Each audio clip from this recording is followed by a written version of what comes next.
রাজধানী মোহাম্মদপুরের ঢাকা উদ্যান এলাকায় নকশা বহির্ভূত ভবনের অংশ ভাঙতে অভিযান চালাচ্ছে রাজুক। দুপুর 12:30 থেকে শুরু হয় অভিযানে অনুমোদনহীন 14 তলা একটি ভবন ভাঙা হচ্ছে।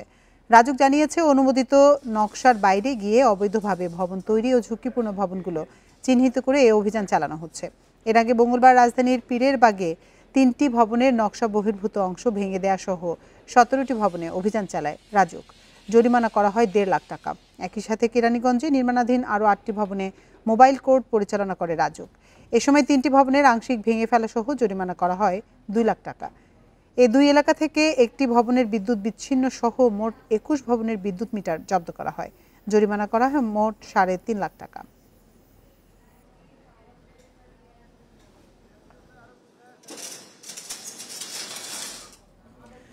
অভিযানের আরো খবর জানাতে আমাদের সাথে যোগ দিচ্ছেন সহকর্মী রেজওয়ানুল হক।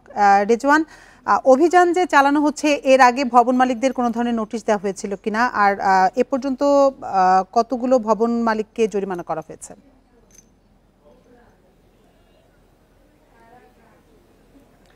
দেখুন, এখনো কিন্তু অভিযান চলছে। এই মোহাম্মদপুরের চন্দ্রিমা মডেল টাউনের একেবারে 10 নম্বর রোডের শেষ মাথায়, অর্থাৎ একেবারে বুড়িগঙ্গা নদীর পাড় ঘেঁষা এই জায়গাটিতে অভিযান শুরু করেছে কয়েক ঘন্টাখানিক আগে, এবং আপনি দেখতে পাচ্ছেন যে এক্সকেভেটর দিয়ে একটি ভবনের নিচের একটি অংশ ভেঙে ফেলা হচ্ছে। এবং এছাড়া এর আগে আমরা দেখেছি যে 3টি ভবনের বিভিন্ন অংশ ভেঙে দেওয়া হয়েছে এক্সকেভেটর দিয়ে। সেই সাথে এখানে মোবাইল কোর্টের মাধ্যমে যে পরিচালনা করা হচ্ছে তার সাথে যুক্ত হয়েছে ডিপিডিসি, ওয়াসা বিভিন্ন সেবা প্রতিষ্ঠানগুলো কিন্তু রাজুকের সাথে এক হয়ে কিন্তু অভিযান পরিচালনা করছে। এবং এখানে যে বিষয়টি দাঁড়িয়েছে যে রাজুকের তরফ থেকে কোনো ধরনের নোটিশ, নির্দেশনা বা কোনো চিঠি দেওয়া হয়নি, কারণ এটি মোবাইল কোর্ট চালাচ্ছে রাজুক। এর আগে রাজুক ব্যাখ্যা দিয়েছিল যে এর আগে যখন চিঠি দেওয়া হয়েছিল কিংবা কোনো ধরনের আগাম সতর্কবার্তা দেওয়া হলে ভবন মালিক কিংবা কর্তৃপক্ষ সেটি আইনি ব্যবস্থার মাধ্যমে সেটি আটকে দেওয়া হতো কিংবা বিলম্বিত করা হতো, যার কারণে যে কোনো ধরনের রাজুকের যে অভিযান আছে সেটি কিন্তু আটকে যেত।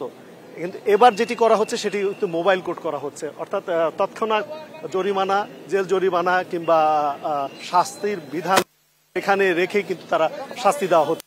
আমি বলে রাখি যে আমরা প্রথমে যে ভবনটি এখানে অভিযান পরিচালনা করা হয়েছে সেটি কিন্তু প্রায় 14 তলা ভবন, এবং রাজুক বলতে এটির কোনো অনুমোদনই নেই।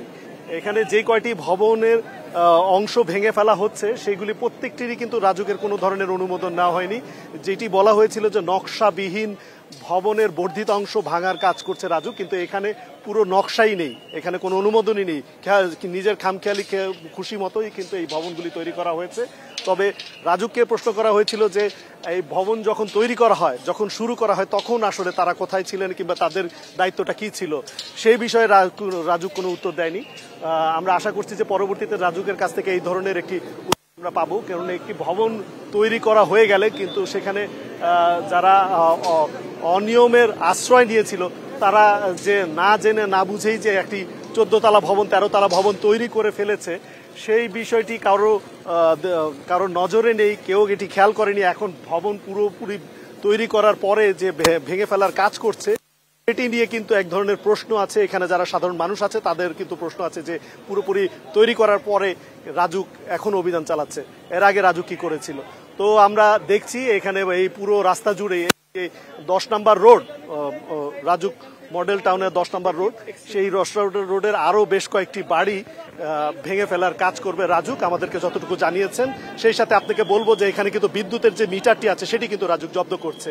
এর আগে আপনি জানেন যে রাজুকের তরফ থেকে 3382টি ভবন চিহ্নিত করে সেই ভবনগুলোকে নিয়মের আওতায় অর্থাৎ আইনের আওতায় আনার ঘোষণা দিয়েছে, যার অংশ হিসেবে এই বর্ধিত অংশ কিংবা ভবনের অংশ ভেঙে ফেলা হচ্ছে। রাজধানী মোহাম্মদপুর থেকে জানাচ্ছিলেন সহকর্মী রেজওয়ানুল হক।